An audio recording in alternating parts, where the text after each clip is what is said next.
감사드리고, 제 목소리가 사실은 굉장히 근사한데 좀 목소리가 좀 둔탁합니다. 지금 지역 교회에서 지금 여리고 기도에 40일을 하고 있어가지고 목소리가, 오늘이 40일 마지막 날인데 여리고성 무너뜨리는 그런 기적이 일어나는 날인데 이렇게 마지막까지 기도하는 시간이었는데 와서 목소리가 그래서 좀 둔탁합니다. 제가 대통령석 청년연장 역할을 하게 되면서 이 청년들하고 소통하는 시간들을 굉장히 많이 가졌습니다. 사실 대통령석 청년연장뿐만이 아니고 저 당시 그 서울창조경제혁신센터장도 제가 맡고 있어가지고 늘 청년들하고 소통을 했습니다. 뭐 사실은 청년뿐만이 아니라 청소년들, 뭐 초등학생 애들까지도 쫓아와서 저희들하고 대화를 하고, 그럴 때 저희가 모든 이런 완장찬 이런 개념이 아니라 모든 것을 내려놓고 그런 청년들하고 아주 이렇게 가볍게 편안하게 대화를 하다 보니까 청년들이 서울 창조경제혁신센터라든지 전국에 있는 창조경제혁신센터들을 좋아했고, 또 대통령 직속 청년연회가 하는 행사들에도 굉장히 많이 이렇게 참여를 해줬고, 또 황교안 대통령 권한대행을 모시고 다니면서 전국에 이제 이렇게 청년들하고 소통하는 행사할 때도 우리 청년들이 굉장히 많이 호응을 해줘서, 야, 정말 비전이 있다, 꿈이 있다, 우리는 한번 해보자, 할 수 있다, 막 이런 분위기가 그냥 이렇게 들불같이 일어났던 그런 시기였다라고 생각하는데, 그 이후로 문재인 정권 들어서고 지금 현 윤석열 정부 들어서면서부터 이런 DNA라든지 이런 생태계들이 많이 이렇게 축소되거나 뭐 이렇게 많이 사라지게 돼서 굉장히 아쉽더라고요. 근데 마침 우리 황교안 비전 캠프에서 청년들을 이해하고 청년들과 함께 가는 이런 모토를 가지고 계시다는 건 알고 있었는데, 또 이렇게 세미나도 하시고 같이 공감하신다고 그래서 아주 그냥 만사제쳐놓고 달려왔습니다. 달려와서 보니까 또 아는 분들도 많이 계셔가지고 너무 감사합니다. 제가 한 4, 50분 정도 이제 이야기를 할 건데, 청년들과 함께 가다 이렇게 한번 제목을 잡아봤어요. 그림도 어떻게 하면 조금 더 청년스럽게 하려고 이런 유한 이미지도 좀 가져왔습니다. 왜 청년들과 함께 가야 되는가는 뭐 너무나 우리가 다 잘 알고 있는 내용이어서 한번 같이 지금 현대 청년들이 어떤 고민을 하고 있는지, 우리는 어떻게 또 그들과 함께 갈 수 있는지를 한번 같이 고민해보는 시간을 갖도록 하겠습니다. 청년 그들은 누구이고 그들은 어떤 고민을 하고 있으며 지금 정부의 청년 정책을 어떻고 또 우리의 대안은 무엇일까, 이렇게 한번 터치해 보도록 하겠습니다. 요즘 청년들이 사용하는 단어들이 나오는데 혹시 이 뜻을 좀 몇 개나 아실 수 있는지 한번 카운트 해 보셔도 좋을 것 같아요. 문송합니다. 너무 쉽죠? 다들 아시는 거죠? 문과여서 죄송합니다. 사실 문과여서 죄송한 이유는 그만큼 일자리를 갖기가 어려운 전공이었던 거죠. 그래서 문송합니다. 이케아 세대, 사망년 뭐 이런 단어들 아시나요? 혹시 정 대표님 혹시 아십니까? 장 대표님? 잠깐, 정 대표님 모르시죠? 이케아 세대가 그런 건 아니고, 이렇게 왜 물건을 쉽게 이렇게 사고 뭐 이렇게 만들어진 세대, 만들어져서, 저도 잘 몰라가지고 여기 사실은 저거를 달아놨어. 메모를 볼 수 있나요? 거기? 하여튼 그런 세대라고 그래요. 이렇게 물건을 쉽게 우리가 이케아라는 게 이렇게 만들어진 조립된 거를 집에다 사다가 이렇게 이제 만들고 그러잖아요. 그래서 그렇게 쉽게 뭔가 이렇게 접하는 걸 좋아하는 세대라는 그런 의미인 것 같아요. 제가 잘 모르겠는데 뭐 한번 좀 찾아봐 주세요. 저도 잘 몰라. 이케아 세대. 물건을 갖다가 자기가 조립하고 쉽게 쓰고 버리고 이렇게 그런 세대로. 예전에는 비싸게 사고. 저도 한 열흘 전에 자료를 만들어가지고 그새 잊어버렸어요. 제가 쓰지 않는 단어다 보니까. 청년이 아니시네. 지금 3학년. 이게 이제 3학년인데 거의 이제 취업을 준비하는 3학년이 죽어 있는 세대와 같다. 뭐 이런 얘기를 합니다. 플로팅, 가스라이팅, 계획. 여기서 저도 잘 안 쓰는 단어인데 계획이라는 거 확실하게 압니다. 너무 좋다. 야, 이거 개 재밌다. 이런 말 표현 많이 합니다. 청년들. 뭐 이런 단어들. 이게 계획이라는 게 너무 몹시 뭐 이런 의미라고 그래요. 가스라이팅, 플로팅 이런 것도 있는데 저도 잘 몰라서 메모를 달아놨거든요. 파워포인트에. 그거 볼 수가 있나요? 제가 여기 파워포인트 자료에서.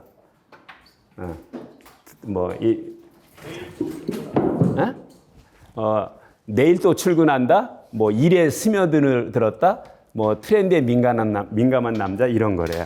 보면은 제가 이렇게 이제 제가 청년들한테 사실은 들어서 한번 너희들 지금 이런 어떤 용어를 많이 쓰냐고 물어봤어요. 계획까지는 설명을 그래서 보면은 뭐 플러팅, 가스라이팅, 계획, 넷도출, 뭐 일며들다, 팀인남, SBN, 잔악계, 자본이 나온 뭐 괴물, 뭐 이런 여러 가지 청년들이 용어가 있더라. 저도 사실은 잘 모릅니다. 근데 우리가 청년들이 쓰는 용어를 이렇게 이런 게 있다라는 걸 한번 말씀드리려고 이 장표를 준비했고, 또 하나는 뭐냐면 혹시 여기 계신 우리 참가자분들께서 담배 피는 여성분들에 대한 어떤 생각이 어떠실까 또 한번 물어보고 싶었어요. 사실 이렇게 우리 아파트에 가다 보면은 또 사무실 근처에 가다 보면 담배 피는 여성분들이 있잖아요. 그런 분들에 대해서 어떻게 어떤 기본적인 생각이 있는지 옥승철 청년은 어떤 생각 갖고 있어요? 젊은 여성분들이 담배 피는 걸 보았을 때 느낌. 억셉트? 아니면 이렇게 약간 반감? 약간 반발이 되긴 하는 감정도 있지만 그래도 뭐 개인의 자유가 있는 거 아닐까? 다른 분들에게는 여쭤보진 않겠지만 저도 처음에는 왜 저 건강에도 안 좋고 특히 이렇게 나중에 아가한테도 안 좋을 텐데 왜 저러나 하고 나쁘게 이렇게 생각하는 쪽이 많았었는데 요 근래 들어서 한 2, 3년 들어서 어떤 생각이 들었냐면 그냥 이렇게 이해하는 쪽으로 제가 생각을 좀 바꾸기로 했습니다. 왜냐면 조금 좀 급진적일 수도 있는데 우리가 커피를 여성분들이 마시는 거 가지고 뭐라고 이렇게 생각하는 사람 없잖아요. 커피에도 카페인 들어있고 콜라 같은 걸 청년들이 마실 때도 이상하게 이렇게 생각하는 사람들이 없는데 담배도 기호식품이다 이런 관점에서 보면 흡연하는 젊은 여성분들도 또 젊은 남성분들도 우리가 이해할 수 있는 그런 상황으로까지 제가 이제 생각이 좀 바뀌었는데 제가 잘 바뀐 건지는 모르겠어요. 그렇지만 요즘은 제 마음이 젊은 여성분들이 이렇게 어디 골목에서 담배 피고 오피스 뒤에서 이렇게 담배 피고 계시는 걸 봐도 뭐 그럴 수 있다. 이렇게 이해하고 지나가는 스타일이 됐더라고요. 이게 청년들을 이해하는 마음에서 그렇게 된 건지 아니면 제가 뭐 그런 거에 관여하기 싫어서 귀찮으니까 제 스스로 이렇게 어떤 철학을 만들어낸 건지는 모르겠는데 그만큼 청년들을 우리가 우리의 잣대로만 바라보지는 말아야 되겠다 이런 생각이 들더라고요. 그래서 저는 요즘 담배 피는 젊은 여성분들도 어떤 편협적인 생각 없이 그냥 이해하는 쪽으로 생각 갖게 된 계기는 커피도 기호식품이고 콜라도 기호식품이고 담배도 기호식품 관점에서 보면 뭐 다 같이 이해할 수 있는 거 아닌가 이런 관점이 들었습니다. 다시 슬라이드를 한번 바꿔볼까요? 정부에서 가지고 있는 청년기본법에 보면 청년의 나이가 19세에서 39세 이하로 되어 있습니다. 그러면서 저기에 보면 뭐 약간의 어떤 약간 조정에 의해서 바뀔 수도 있다 이렇게 되어 있습니다. 근데 실제로 17개 광역시도에 보면 34세 이하를 청년으로 이렇게 규정하는 것은 한 곳도 사실은 없습니다. 중앙부처에서 가지고 있는 청년기본법에는 19세에서 34세로 되어 있는데 사실 지방자치단체들이 가지고 있는 규정에는 34세 이하를 따르는 것은 하나도 없습니다. 19살에서부터 39세까지 되어 있는 것이 저렇게 많고요. 그 다음에 심지어 18살짜리까지 내려가서 이렇게 청년을 규정하는 곳도 있고 심지어는 강원도나 전남은 45세까지 올라가 있습니다. 청년의 기준이. 그리고 저기 무주군이나 전북 무주군이나 인천 옹진군 이런 데는 49세까지도 올라가 있습니다. 그러다 보니까 15살 자녀도 청년으로 인정받기도 하고 또는 45세 부모도 청년으로 인정받기도 하고 또는 뭐 20세 청년하고 49세 아버지하고 한 곳에 살고 있다 그러면 20세 청년하고 49세 아버지하고 같은 청년이 돼가지고 같은 정책 안에 들어있는 거예요.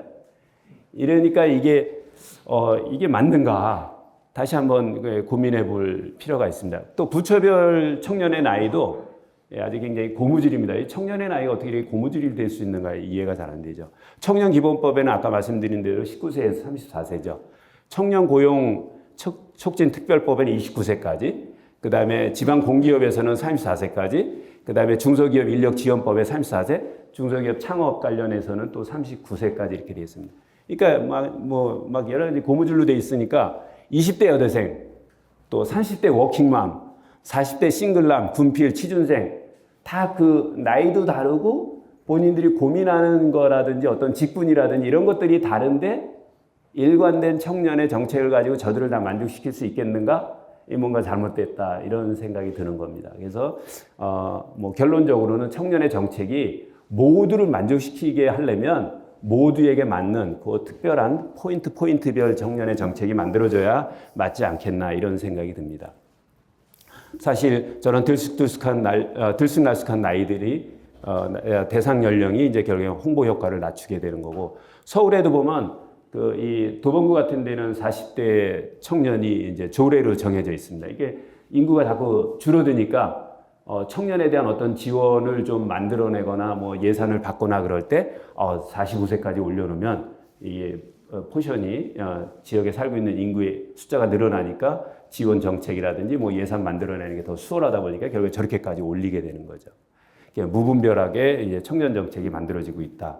그러다 보니까 제대로 이제 효과도 못 보고 있다 이런 말씀이죠.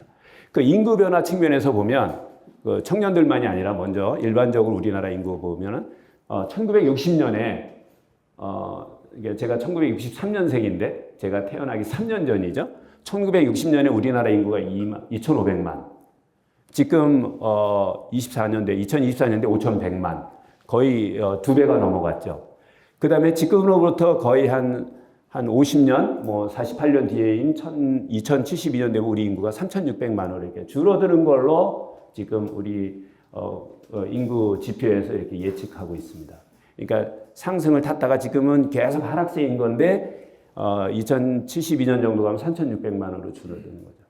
그리고 이런 상황에서 문제를 또 들여다보면 이쪽 60년대 쪽 보면 유소년 인구가 42%, 그 다음에 생산 가능성 인구가 54%, 여기 맨 왼쪽에 이게 아마 포인터이기 때문에 이 모니터에는 잘 안 비출 것 같은데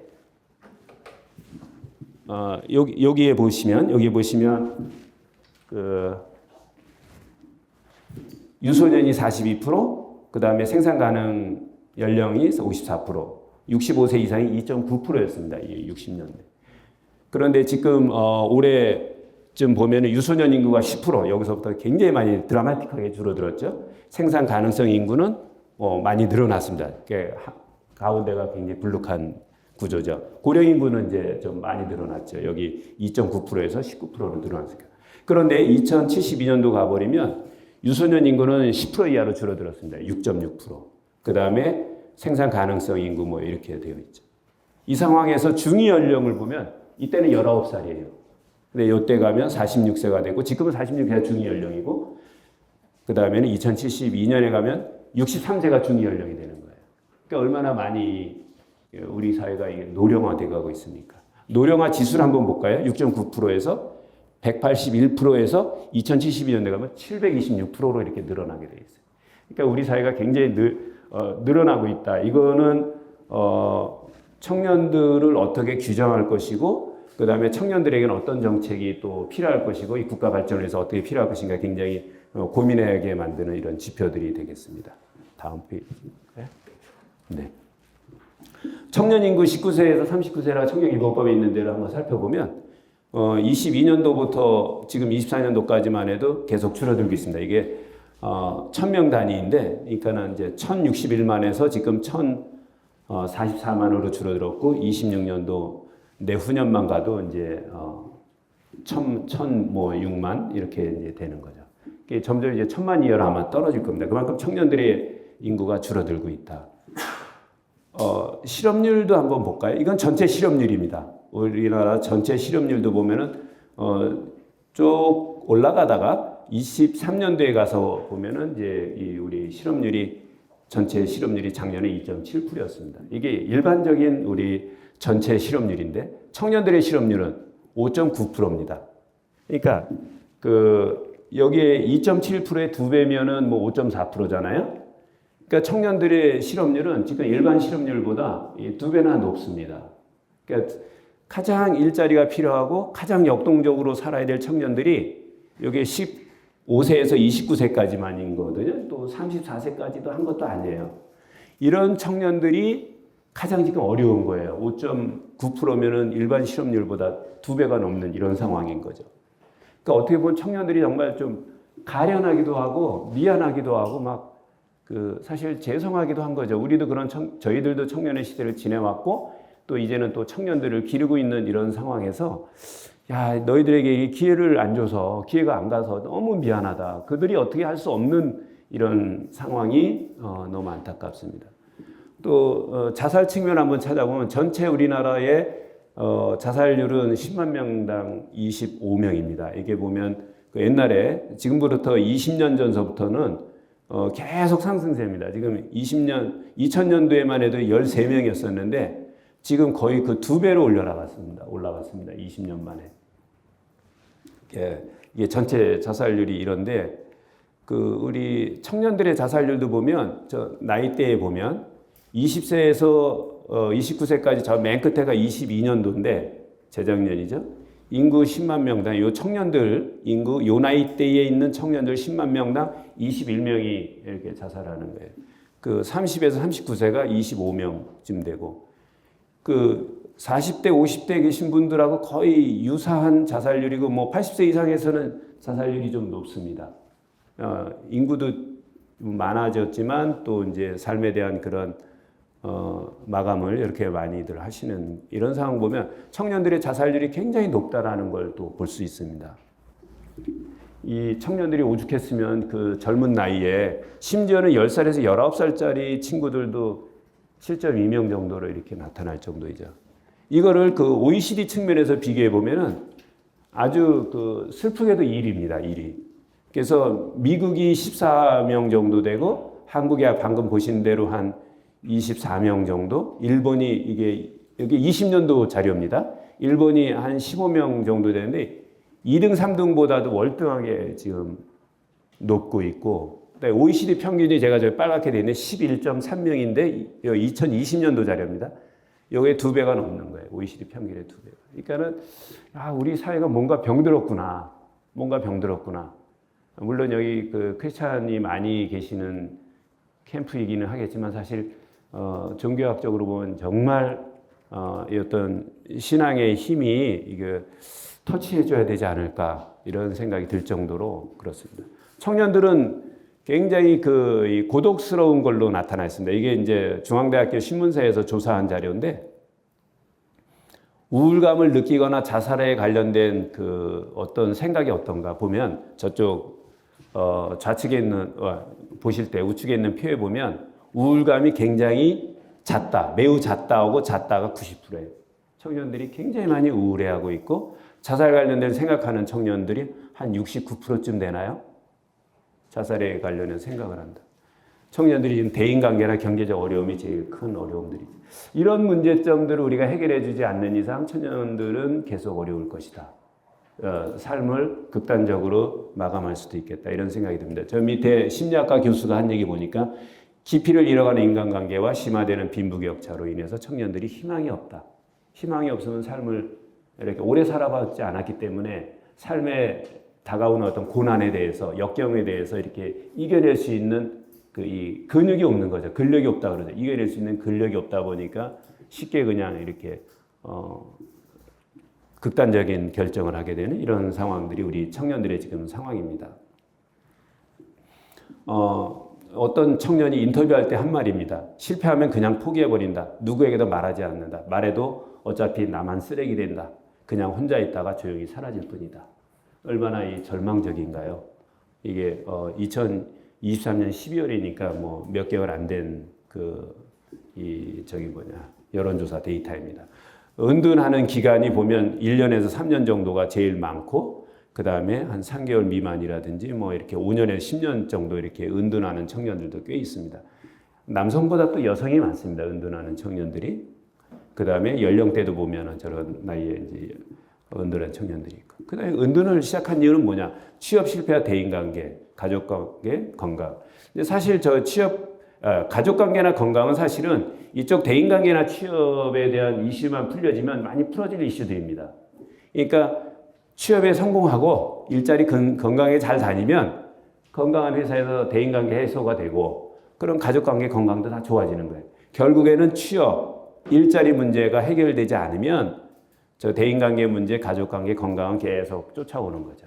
그러니까 이거 하나만 잘 해결하면 되지 않겠나 이런 생각을 이 표를 보면서 하게 됐습니다.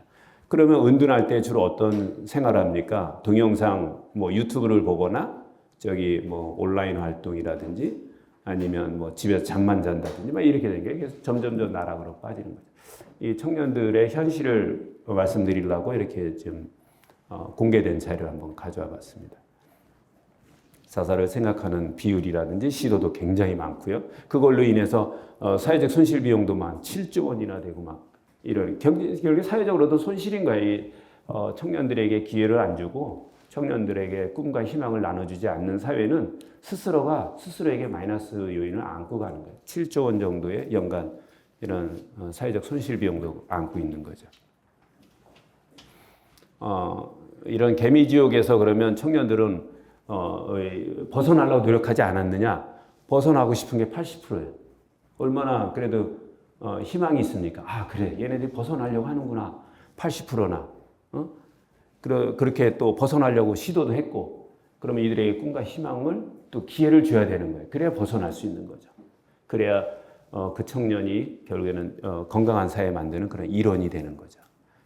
물론 재고립이나 재은둔에 들어가는 청년들도 있고요.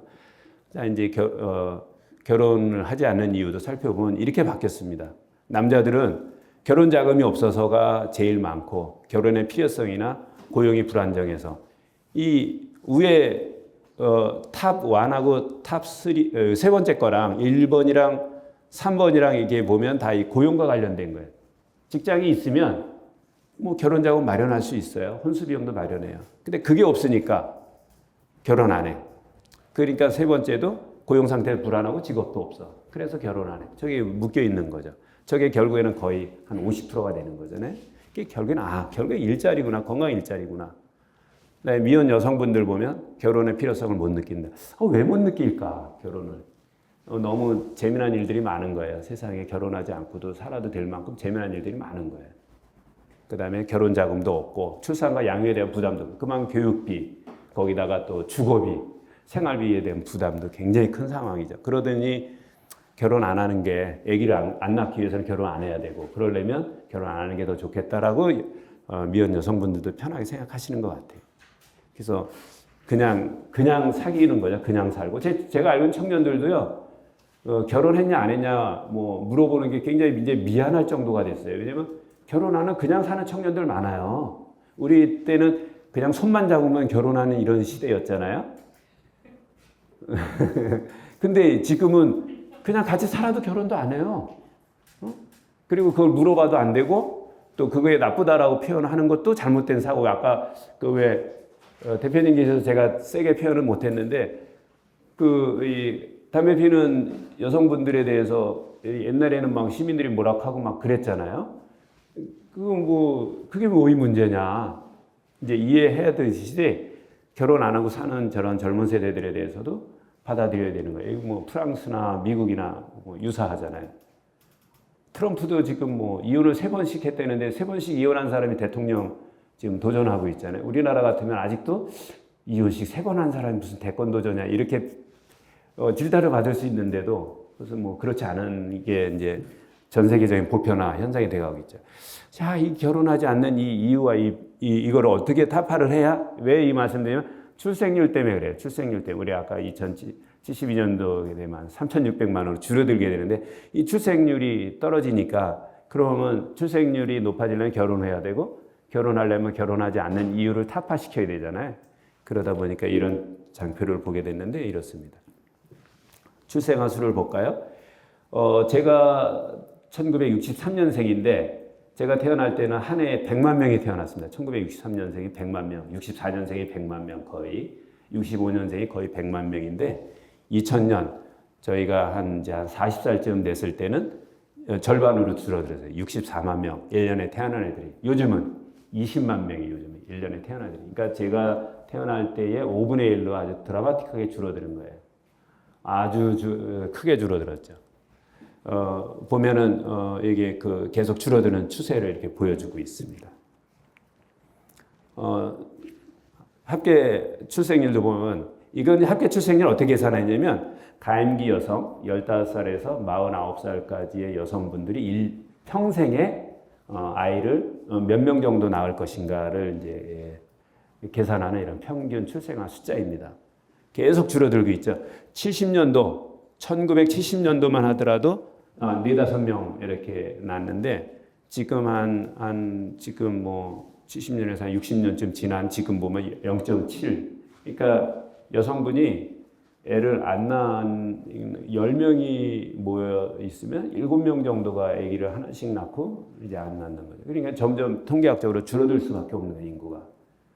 왜 그럼 인구가 이렇게 청년들이 아기를 안 낳냐? 결혼 안 했으니까 애를 안 낳을 확률이 높은 거고. 그럼 결혼 안 하는 이유는 아까 말씀드렸듯이 이런 주택과 고용과 어떤 경제적인 이슈들이 있는데 어떻게 불안한 결혼하면서 그 불안은 2배가 넘는 거잖아요. 혼자 있을 때 혼자 안고 가는데 결혼함으로써 이제 상대와 함께 불안이 이제 2배가 되는 거니까. 국가 합계 출생률도 보면은 홍콩이 이거는 2021년도 자료입니다. 홍콩이 0.75, 한국이 0.88, 싱가포르가 1.02. 이건 이제 한 3년 전 자료가 이렇고 독일이 1.3, 미국이 1.6, 프랑스가 1.79. 우리 프랑스 자유분방하고 아기도 안 낳고 막 살 것 같은데도 사실은 출생률은 굉장히 잘 유지해주고 있습니다. 근데 우리 같은 경우 굉장히 도덕적이고 유교적인 나라인데도 저렇게 지금 0.7 정도로 떨어질 정도로 지금 아주 심각한 이런 상황입니다. 그리고 청년들 이건 조사한 자료에 의하면 결혼하면 자녀를 어떻게 할까요? 우리 결혼하면 당연히 아기를 갖는다라고 생각했는데 지금 보면 미혼 남자들 보면은요, 저 2022년도 데이터 보세요. 절반 43%가 약간 반대하거나 전적으로 반대. 아기를 왜 갖습니까? 결혼했는데 거의 한 44%가 애를 안 가져도 된다라는 이런 생각 갖고 있는 거죠. 여성분들이 66%더 높습니다. 저 비율이. 그러니까 결혼해서 둘이서만 살아도 된다라는 생각을 많이들 갖고 있는 거죠. 그러니까 아기를 안 가져도 된다. 왜 안 가지려고 그럴 거야? 그거 아까 장표에 봤던 것처럼 교육비나 양육비나 이런 부담이 경제적으로 본인들한테 이제 마이너스 요인으로 다가온다 이거죠. 애 갖는 것이 오히려. 그러니까 국가의 미래고 뭐 이런 건 관심도 없는 거예요. 국가의 미래 왜 내가 신경 씁니까? 나는 내 인생 한 번 왔다 가는데 내가 편하게 잘 살고 가는 게 중요하지. 국가의 미래는 내 숙제가 아니고 내 과제가 아니다 이렇게 생각하는 거죠. 뭐 우리도 다 몇몇 사람들 아니면 국가의 미래에 그렇게 심각하게 고민들 안 하죠. 왜냐하면 본인 스스로가 행복하지 않으면 국가의 미래는 나하고 먹는 거죠. 그러면 애를 낳았을 때 편해질 수 있다. 잘 기를 수 있다. 어떤 혜택이 있다. 이런 것들을 주어지지 않는 이상 자발적으로 애 낳게 하기는 어려운 거죠. 청년들의 삶은 어떤가요? 이건 2024년도 이제 막 초반기에 조사한 데이터인데 자기 삶을 평가했을 때 10점 만점에서 보면 다 5점 수준에 머물러요. 절반밖에 안 돼, 만족도가. 사회 진입 취준생들은 5점도 안 됩니다. 그러니까 나머지는 거의 5점에서 이렇게 왔다 갔다 하고 있는데 그만큼 우리 청년들이 이 삶에 대한 이 희망이 없고 꿈이 없는 거죠. 만족도가 없는 거죠. 참 아쉽습니다. 그들에게 가장 큰 이슈는 취업과 주거와 부채 문제. 취업이 되면 주거도 해결이 되고 또 부채도 해결될 수 있는 거예요. 취업이든 창업이든 하여튼 일자리가 청년들의 삶을 높여줄 것이다라는 게 모든 지표에서 나타나는 기본적인 그 수치입니다. 그러면 2024년도에 당신의 삶은 좋아질까요? 청년 여러분들의 삶은 더 나아질까요? 그렇다라고 얘기하는 사람은 14%밖에 안 돼. 현재보다 나아질 것이다. 나머지는 현재보다 나빠지거나 비슷하다. 그러니까 미래에 대한 비전이 없는 거죠. 그만큼 우리 청년들이 이렇게 어려운 상황에 있습니다. 그들은 그래도 아주 희망적입니다. 풍족해지고 싶습니다. 성공하고 싶습니다. 안정적이고 나아지고 희망차고 도전하고 갈등이 없는 이런 삶을 살고 싶습니다라는 꿈과 희망이 있어요. 그래도 얼마나 감사합니까? 이들에게 그러면 영어로 말하면 이그나이팅, 불을 붙여주는 게 필요한 거야. 그래, 우리 청년들 잘 살 수 있어. 멋지게 할 수 있어. 지금보다 더 좋은 삶을 살 수 있어. 이렇게 이제 갈 수 있는 거죠.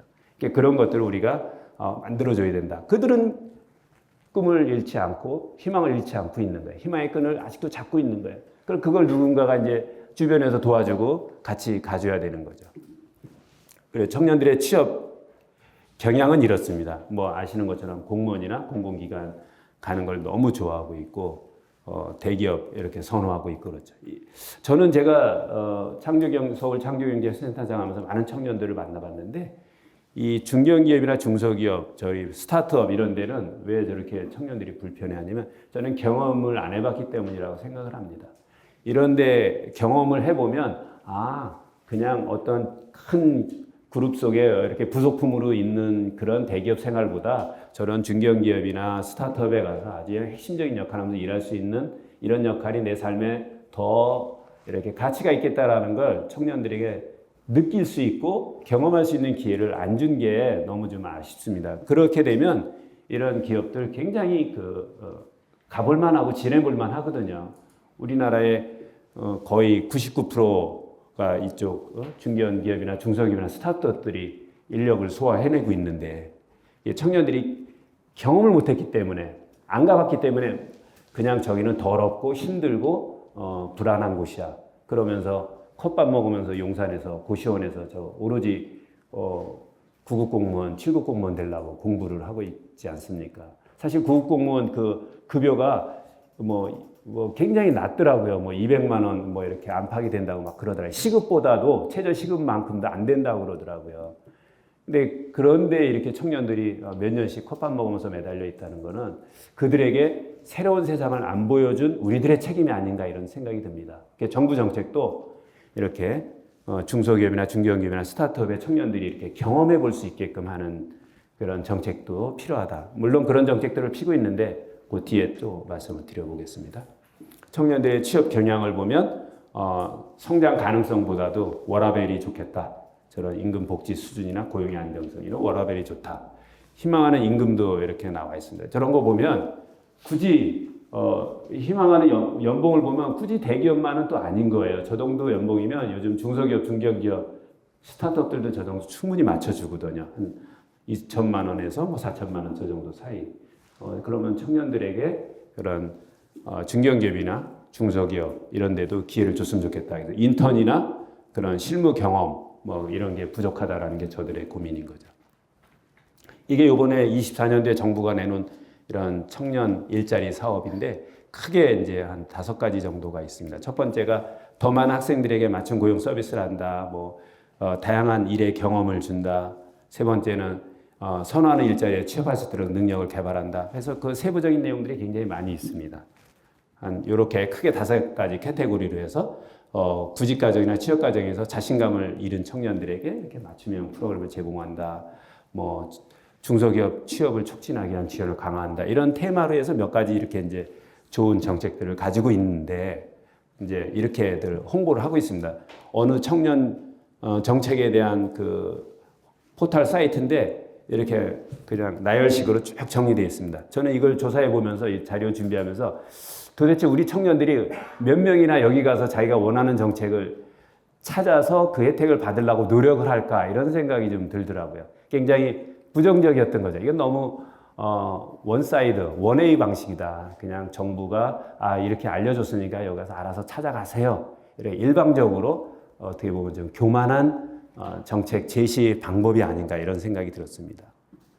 그리고 어디에 그 정부에서 나온 고용노동부의 고용노동 지표를 보면 뭐 지역별로 이렇습니다 이렇게 했는데 거기에 보면 청년들도 이렇게 좀 어려운 상황입니다. 고용률은 50% 안 되고 실업률은 일반 실업률의 2배가 넘고 뭐 이렇게 취업도 안 돼서 쉬고 있는 청년들도 저렇게 많고 뭐 이런 숫자들이 있습니다.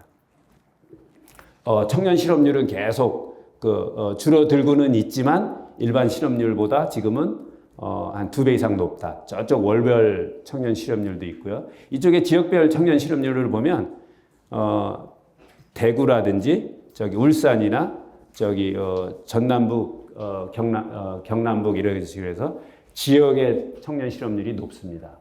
보면은 서울이라든지 저기 뭐 대전 이렇게 세종 약간의 이런 도시급 정도들이 청년 실업률이 좀 낮습니다. 청년들이 일자리가 거기에 있으니까 그리로 몰릴 수밖에 없는 거죠. 그러니까 지역은 공동화되고 수도권은 점점 더 청년들이 밀집되고 그들의 삶은 주거 환경이 안 좋아지고 경제적으로 주거 환경을 못 쫓아가니까 주거 환경이 굉장히 열악한 곳에서 살게 되고 정신적으로 피폐해지게 되고 결국에는 점점 이렇게 악순환에 들어가지 않나 이런 생각이 듭니다. 성별 청년 실업률도 보면은 뭐 전체가 67%지만 남자가 7.5%, 여성이 한 6% 정도 됩니다. 그리고 청년 정책을 검색하는 사이트도 있습니다. 이런 식으로 해서 청년들이요, 당신이 원하는 청년 정책 찾아가서 한번 활용해 주세요. 이렇게 하고 있는 거예요. 저는 이런 청년 정책 방식에 대해서, 홍보 방식에 대해서 좀 부정적인 생각을 가지고 있습니다. 이렇게 해가지고는 청년들이 정말 자기가 원하는 거 여기서 제대로 찾을 수 있다 이렇게 생각을 안 합니다. 그럼 어떻게 할 건데 이따 한번 대안을 한번 말씀드려 보겠습니다.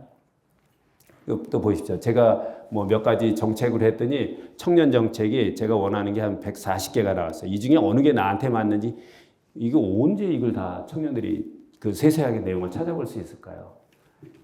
좀 너무 일방적으로 이렇게 제시하는 그런 상황이 아닌가 이렇게 생각이 듭니다.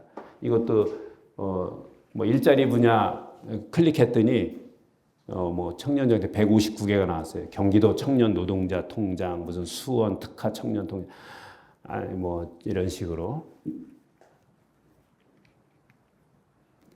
자, 이제 아까 말씀드렸던 것처럼 약간 이제 결론에 와 있는데 홍보가 없으면 정책도 없다라는 말이 있습니다. 이거는 우리 정부에서 많이 쓰는 용어이죠.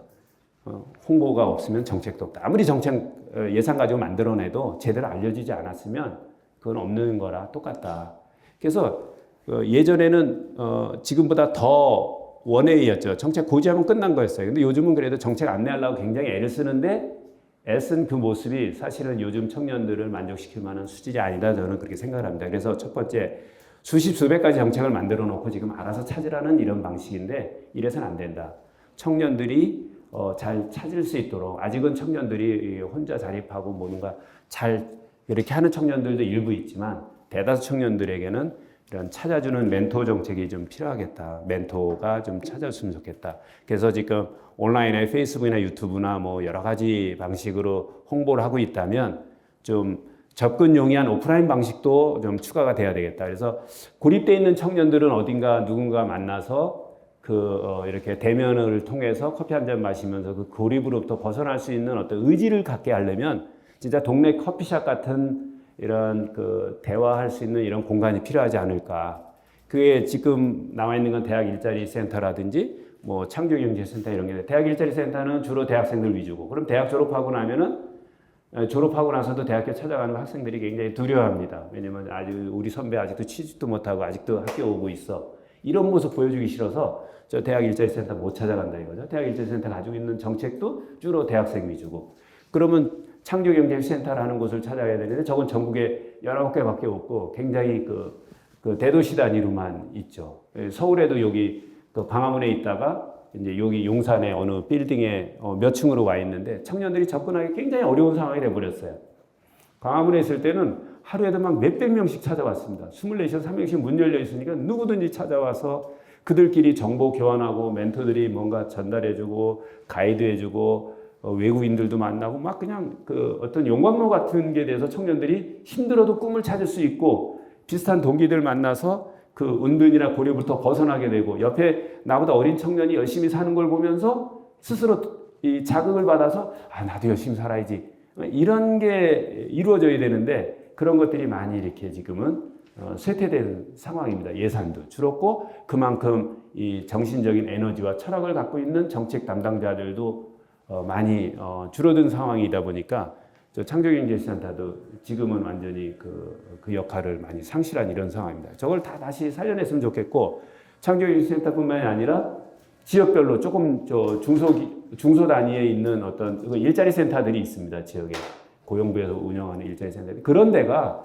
그냥 막 공무원 자세로만 이렇게 있는 게 아니라 정말 민간의 자세로 내려가서 많은 청년들에게 자기가 스터디한, 연구하고 있는, 가지고 있는 정부 정책들을 그 청년의 맞춤으로 이렇게 멘토링 해주고 가이드를 해줬으면 참 좋겠습니다. 아주 근거리에요. 그래서 그 청년들이 오면은 뭐 가볍게 빵도 좀 먹을 수 있고, 커피도 무한정 편하게 먹을 수 있고, 막 이렇게 해서 거기가 내가 찾아갈 수 있는 마음의 어떤 위탁 공간, 상담 공간, 내 꿈을 꿀 수 있는 꿈자리 공간이 청년들에게 필요한데, 그런 게 없으니까 남들처럼 스타벅스 가자니 가격은 비싸, 커피숍 가자니 혼자 뭐 이렇게 그냥 노이즈 속에 있어. 그런데 저런 곳에 가면 좀 생산적인 공간이잖아요.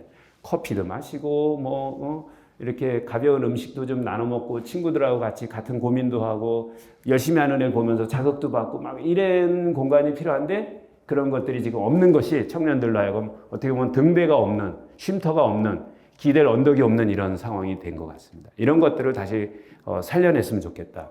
그리고 중앙부처에서는 저는 청년청을 반드시 만들었으면 좋겠어요. 청년청도 좋고 청년부도 좋고, 청년 여러분들이 언제든지 열려 있으니까 여기에 와라. 여기에 와서 여러분들을 만족시키지 못할 만한 것들이 있으면 그건 정부 정책이 잘못된 것이고, 청년청이나 청년부에 근무하는 사람들이 잘못한 거예요. 청년 여러분들이 잘못한 게 절대로 아니다. 그러니까 청년들이 갑이 되고, 여기 근무하는 사람들은 진짜 슈퍼 을이 돼가지고, 그 청년들이 저기 가면 진짜 나를 섬겨주는 사람이 있어. 나를 도와주는 사람이 있어. 내게 맞는 정책도 만나고, 내가 혜택도 받고, 내가 이 은둔과 고립으로부터 벗어날 수가 있어라는 희망을 줄 수 있고, 그것에 의해서 또 성공한 사례들이 계속 그 선순환으로 홍보가 돼서, 그래 이거 못 찾아내거나 이거 못 받으면 내가 바보야, 이런 선순환적인 이런 것들이 좀 있었으면 좋겠습니다. 그래서 이런 각종 이벤트나 성공 사례가 홍보가 되고, 용광로 같은 이런 그 어떻게 보면 저기 헤드쿼터가 되는 거죠. 청년청이나 청년부가. 지금은 이런 게 없다 보니까, 지금 이렇게 길거리 이렇게 다녀보면 청년들이 다 멀쩡하고 괜찮은 것 같은데, 사실은 속으로 병들고 있는 거예요. 아까 그런 수치들 보면 결혼도 안 하죠. 자살률은 높죠. 은둔하죠. 이런 상황인 거죠. 그래서 요거는 이제 참고로 제가 가져온 자료인데, 정책 홍보하는 데는 이렇게 5가지가 있다라고 전문가가 썼더라고요. 소통을 잘해야 됩니다. 맞아요. 온오프라인으로 제대로 알려주고 맞춤형 멘토링을 해야 된다. 관심 유도해라. 정보를 제때 제공해줘라. 편견 극복해라. 적대감을 해소해라. 이 적대감 해소 같은 거가 제가 정부에 있어 일해보니까 이런 게 있어요. 우파 정부에서 내놓는 정책이 있잖아요. 그럼 좌파 성향의 사람들은 너 잘 되나 봐라. 너 분명히 잘 안 될 거야. 내가 거기에 호응해 줄 수 없어. 이런 생각이 있고, 좌파 정부에서 내놓는 정책들이 있으면 약간 우파 성향의 사람들은 너 그거 안 될 거야. 제대로 못할 거야. 이렇게 약간 적대시로 보는 이런 시각들이 있어요. 그렇기 때문에 이런 섬김의 자세로 우리는 좌파나 우파나 이런 게 아니라 오로지 여러분들의 미래, 여러분들의 비전을 함께하는 정부입니다. 정책입니다. 이렇게 나가줘야 되지 않을까 이런 생각을 합니다. 이제 거의 마지막에 왔는데요. 경험과 일자리. 청년들은 정말 기회를 주는 겁니다. 학교, 고등학교, 대학교 있고, 이렇게 졸업한 청년들이 있고, 지자체가 있고, 저쪽 대기업이나 국회나 일반 사무실들이 있습니다. 이게 다 유기적으로 연결이 돼서, 교육도, 또 훈련도, 인턴, 이런 것들이 아주 많이 일어나야 됩니다. 그래서 저희가 그 국민의힘 국회의원 당선된 분들한테도 굉장히 강력하게 제시를 했어요. 그 국회 사무실에 우리 청년들을 갖다가 여름방학 때나 겨울방학 때 인턴으로 써달라. 한 곳에서만 2명씩 써도 그게 한 400명이 된다. 1년에 여름에 한 번, 겨울에 한 번, 국회의원실에서 4명씩 쓰게 되니까 100명이면 400명씩 이래라도 국회에서 청년들이 경험할 수 있게 해달라. 그러면 그쪽 분야에 대한 게 굉장히 좋은 포트폴리오가 될 거고, 대기업이나 중소기업이나 스타트업에서도 저런 청년들에게 와서 일할 수 있는 기회를 주는 거예요. 와서 보고 일하고 거기 같이 지내면서 이게 어려운 문화가 아니구나. 꼭 중소기업 스타트업이 나쁜 데가 아니구나라는 걸 인지할 수 있는 거고 그런 걸 보면서 또 야 나도 저렇게 창업할 수 있겠어 이런 꿈을 가질 수 있는 거. 그래서 청년들에게 기회를 주는 게 굉장히 중요하다 이런 생각이 듭니다. 제가 이제 인공지능 전문가다 보니까 이거는 이제 가외로 챗GPT한테 한번 물어봤어요. 챗GPT 여러분들 많이 써보셨을 텐데 대한민국 청년들이 행복하게 하려면 어떤 정부 정책이 필요한가요? 제가 앞에 자료 다 만들고 나서 그리고 나서 이걸 한번 조사를 해봤거든요. 근데 제가 생각한 거랑 거의 유사해. 저만이 아니라 챗GPT가 이렇게 대답할 수 있다는 건 뭐냐면 그만큼 정부 정책들이 이쪽으로 많이 나와 있었고 이쪽으로 많이 언론에 노출된 거예요. 그 데이터를 챗GPT가 공부를 해서 이제 저한테 정리해서 다시 한번 보여준 것일 뿐인 거죠. 일자리 창출이나 취업 지원, 주거 안정, 교육 학자금 지원, 정신건강 지원, 문화 및 여가 지원을 해 주십시오. 이래야 우리 청년들이 행복하게 됩니다. 그다음에 챗GPT한테 또 물어봤어요. 일자리 창출이나 취업 지원 프로그램은 어떤 게 좋겠니? 5가지만 알려줄래? 했더니 이렇게 알려줘요. 청년 인턴십 프로그램 아까 얘기한 거죠. 그다음에 스타트업이나 창업 보육 프로그램, 지역 훈련, 일자리 매칭 플랫폼 이런 건 온라인 오프라인으로 아까 말씀드린 동네 커피숍까지 이렇게 편하게 갈 수 있는 그런 공간들이 주변에 많아야 되겠다. 지역 기반 그 지역에서 그 지역에 있는 기업들의 일자리 갖는 거. 청년들이 결혼하게 하려면 어떤 정책이 필요한가요? 그랬더니 그동안에 말씀드렸던 걸 어떻게 보면 서머라이즈 한 건데요. 주택 지원, 결혼 자금 지원, 육아 지원, 세제 혜택, 결혼 문화 캠페인. 그러니까 결혼을 억지로 하게 하는 게 아니라 결혼하면 행복해집니다. 육아에 대한 부담이 줄어듭니다. 이렇게 또 여러 가지 주거에 대한 지원 정책들도 있습니다. 이렇게 되면 점점 문화가 좋아지는 쪽으로 바뀌겠죠. 윤석열 정부의 청년 정책의 특징은 무엇이냐? 이런 것들이 있다. 일자리 지원, 주거 지원, 교육 역량 강화, 복지 및 생활 안정 지원, 사회 참여의 권익 보호 이런 것들이 있더라. 그렇지만 이런 것들이 일방적으로 그냥 뿌려놨으니까 이제 공무원들 일 잘했다 이렇게 생각하면 안 되는 거죠. 제가 이제 이렇게 정부에서 제시하는 그런 사이트들 몇 군데 가봤어요. K무크라든지 이런 데 가서 보면 온라인으로 교육 강좌를 몇만 개 열었습니다. 몇천 개 열어놨습니다라고 했는데 제대로 열리지도 않고 그렇게 카운트된 것 중에 보면 열리지도 않고 수강생도 없고 그거 만들어낸 교수님들한테는 정부 지원금은 다 나갔을 거고 그런 것들이 너무나 많은 거예요. 그러니까 제대로 관심들이 없는 거예요. 만들어놓은 개수에 그냥 이렇게 있는 거고 국회에서도 그런 것들을 면밀하게 검토해서 정부를 좀 이렇게 긍정적으로 드라이브를 걸어줘야 되는데 정부도 또 그 돈 가지고 관련된 업체들한테 믿고 맡겨놓고 했겠지. 근데도 사이트 연결도 안 되고 클릭해도 동작도 안 되는 이런 거를 해놓은 것들 보면은 아직도 일방적으로 이렇게 우리가 일하는 모습이 있구나. 세밀하게 청년들에게 다가가줘야 된다 이런 생각이 들고요. 그래서 청년들과 함께 가야 되고 그들의 우리의 미래이고 청년들에게는 정말 양질의 일자리 도전할 업무를 줘야 됩니다. 그리고 그들은 또 정말 해낼 수 있습니다. 청년들을 저는 믿습니다. 청년들은 정말 가능성이 있고요. 믿고 맡기면 정말 해냅니다.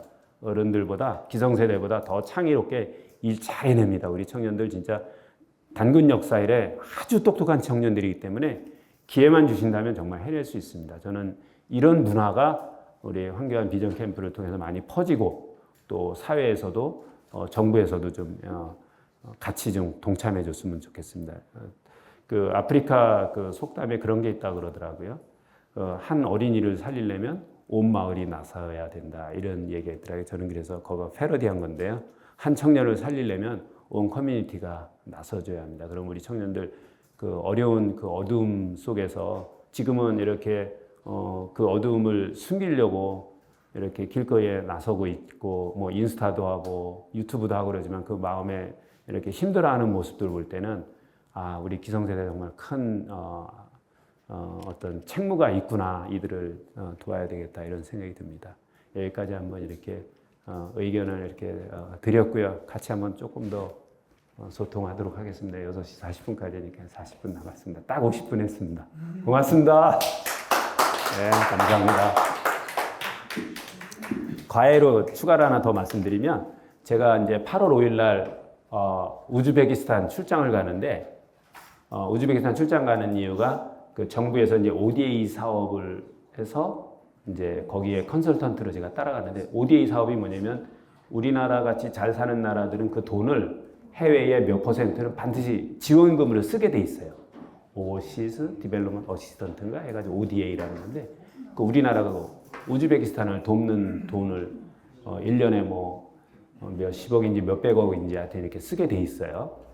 다른 나라 뭐 라오스나 베트남이나 태국에도 이제 우리가 그렇게 쓰고 있는데 제가 우즈베키스탄 갔다 오면서 지금 여러 번 가봤었는데 갔다 올 때마다 또 가서 늘 느끼는 게 뭐냐면 청년들을 만나거든요. 주로 애들이 눈이 반짝반짝해요. 막 해보겠다, 할 수 있다.